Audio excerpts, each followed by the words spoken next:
Hello, everyone. Wishing you well. Today is the start of a brand new how-to series, and I'm kicking it off with how to do a pelvic tilt because it's such an important component of many common strengthening and stretching exercises. And we're actually going to do some of them today so that you can learn how to protect your lower back and so that every time you exercise, it's as safe and effective as possible. All right, so I'll get you to come down to lying on your back on your mat if you have one. Have your legs bent, so knees are up to the ceiling, feet are flat on the floor. Make sure that your head, neck, and shoulders feel comfortable. You can always put a pillow or a towel underneath your head or your neck if you need.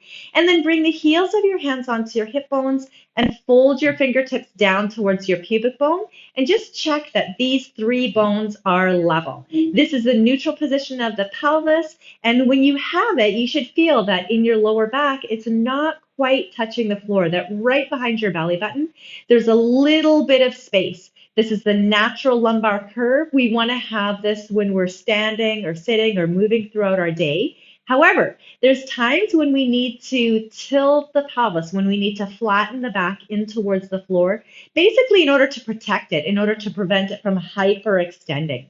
Okay, so again, bring the heels of your hands onto your hip bones, fold the fingertips down towards your pubic bone, take a slow, deep breath in, and as you breathe out, tilt the pelvis, pressing the navel towards the spine so that your lower back flattens towards the floor. And then just hold this position and we'll check it out.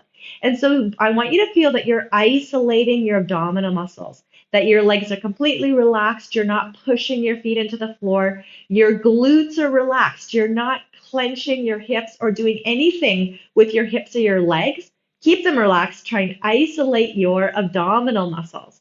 And so when you do this, you want to still be able to breathe. And if you're used to belly breathing, letting the stomach rise and fall, that's not going to work. But I also don't want you to breathe shallowly up into your neck and your shoulders like you're sucking in. Instead, I want you to breathe into the bottom of the ribs. So you can bring your hands onto the sides of your ribs. And as you breathe in, feel the ribs widen, like the middle back is broadening and the ribs are widening into your hands like an accordion. And as you breathe out, you're squeezing your ribs down to close. Okay, so breathing across the middle back, widening, and breathing out, squeezing the ribs to the close. Okay, so this is your pelvic tilt position. You're isolating your navel towards your spine. The hips, the glutes, the legs are completely relaxed. The neck and shoulders are relaxed. You're breathing into your bottom ribs, just isolating your core.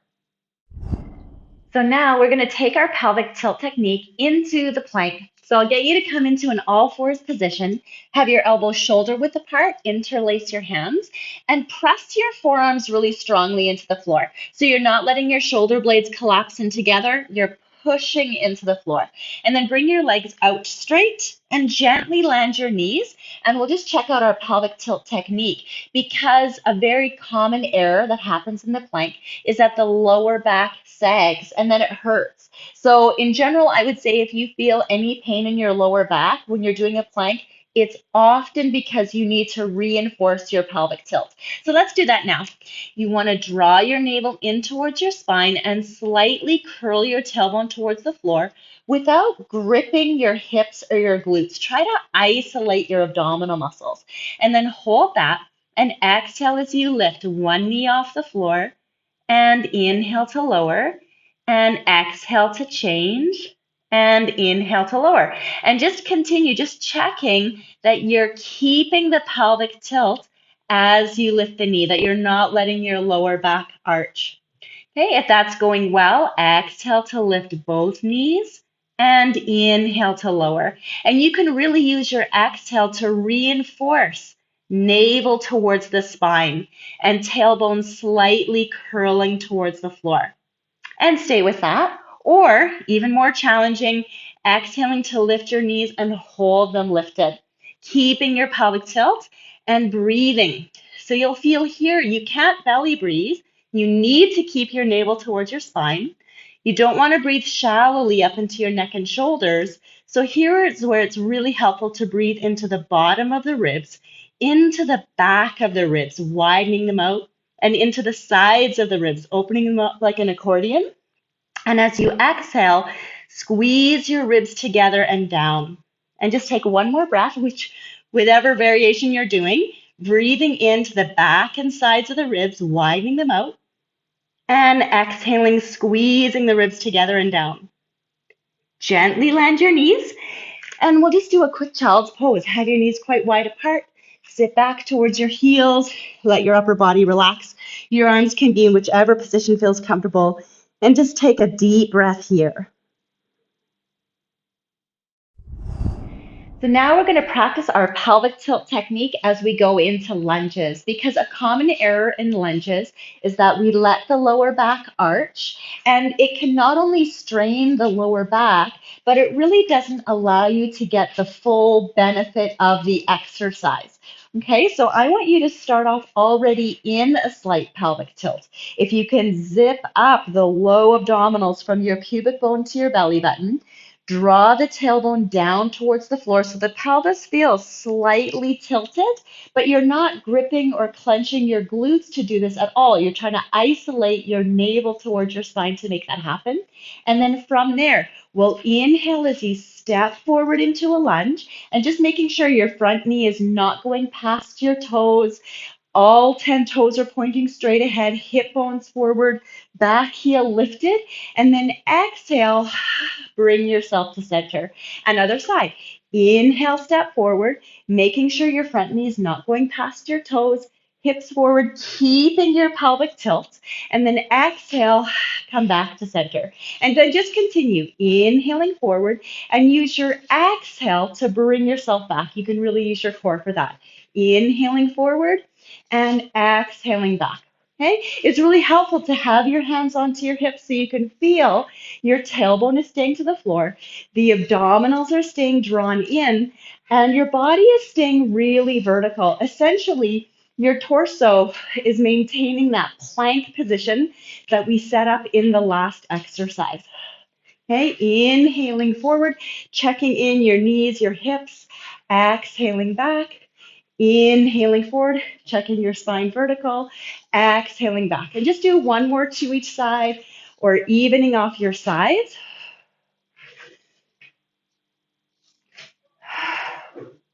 Excellent. Okay, so the last exercise that we're going to do is a stretch for the quadriceps. These muscles are usually very tight, and our pelvic tilt technique is going to help to make the stretch even more effective. So I'm using a chair. You can use a wall or a tabletop for support, and we're going to do a variation where you're holding onto your ankle. And so if that feels not great on your knee, you can always rest your foot onto the chair, or you can have a strap wrapped around your ankle, or you can hold your pant leg. Okay, so let's do that. Have the legs in close together and set yourself up in the pelvic tilt right away. So slightly curling the pelvis, drawing the navel in towards the spine, tailbone towards the floor, not clenching your glutes or your hips to do that, isolating your navel towards your spine. And then you're finding your variation, either holding your ankle or resting your leg onto the chair or using a strap. And then just check in here, because a common error is that we let the lower back arch. And when you're doing that, you really are avoiding the stretch completely. It's being lost. And so you're going to get the stretch much more effectively if you draw the navel in towards the spine, curl the tailbone down, and hold that pelvic tilt. You want to keep your inner thighs hugged in together. And then to intensify the stretch, you're pressing your knee back or pressing your ankle into your hand, just into the range where you don't let the lower back arch. So you'll feel that range is actually pretty small, but then you're being more specific. You're really isolating the muscles that you want to stretch and not just sinking into your lower back. Okay, so breathing here, keeping the navel towards your spine, breathing into the middle back, into the back of the ribs, into the sides of the ribs, and then breathing out as you squeeze the ribs into the clothes. And just taking one more breath here. Okay, and relax. And then we'll just change to the other side. And so set yourself up in whichever version that you're doing. Get your pelvic tilt in place, tailbone towards the floor, navel in towards the spine, isolating your abdominal muscles, and then coming into your position. Okay, and you'll feel that when you're, as I say, when you're in the position and pressing your knee back or pressing your ankle into your hand, that the range is really small. And let that be, because we commonly let the lower back arch, we create compression here. And this part of our spine is really vulnerable to injury. So when we're training this way, not only are we getting a good stretch through the quadriceps, we're strengthening the abdominals to learn how to protect our lower back. And that can be a habit that we keep in all the movements that we do. Okay, so just taking one more breath here. Good. Okay, and then letting it come down and shake it out.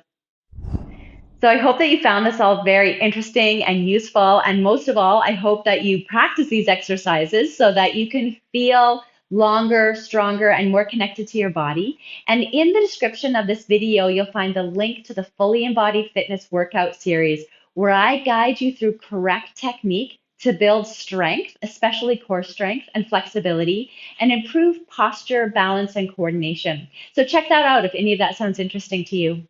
Until the next time, I'm wishing you well. Take good care.